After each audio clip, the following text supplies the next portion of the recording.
தேவனே நான் ஓமதண்டையில்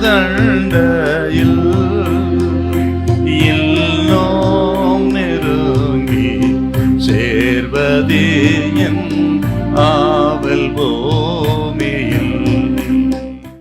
1 ராஜாக்கள் 18ஆம் அதிகாரம் 44, 45.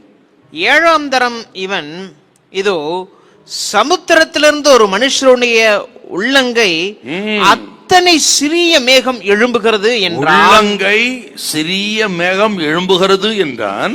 அப்பொழுது அவன், நீ போய் ஆகாபை நோக்கி, மழை உம்மை தடை செய்யாதபடிக்கு ரதத்தை பூட்டி போய்விடும் சொல் என்றான். அதற்குள்ளாக வானம் மேகங்களினாலும் காற்றினாலும் கருத்து பெருமழை உண்டாயிற்று.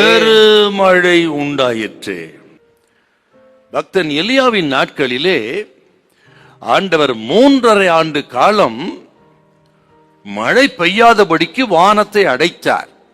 ஆண்டவர் வானத்தை அடைத்து பஞ்சத்தை தேசத்தின் மேல் வருவித்ததுக்கு என்ன காரணம் கேட்டீங்கன்னா, இஸ்ரவேலை ஆட்சி செய்த ஆகாப் ராஜாவும் அவன் மனைவி ஏசபேலும் ஆண்டவரை விட்டுவிட்டு பாகாலை சேவித்தார்கள்.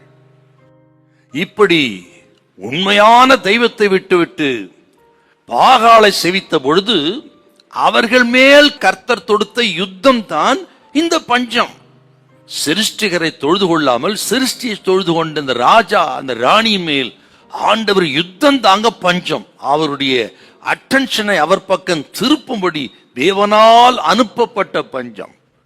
இந்த 3.5 வருடம் பஞ்சத்தை முடிவுக்கு கொண்டு வந்தது இந்த உள்ளங்கை அளவு மேகம்.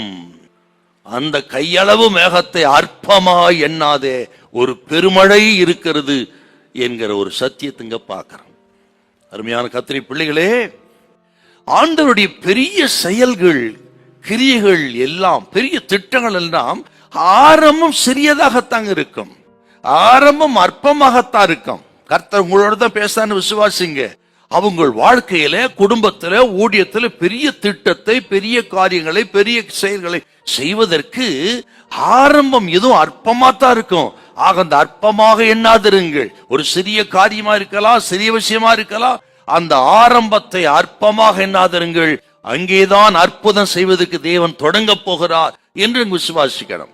ஆகவே கர்த்தர் உற்சாகப்படி சொல்லுகிறார், உங்களுடைய குடும்பத்தை குறித்தோ, ஊழியத்தை குறித்தோ, இன்றைக்கு இருக்கிற நிலைமை குறித்தோ கலங்கி இருக்கிற பலனை இழந்து விடாதிருங்க, பலப்படுங்கள்.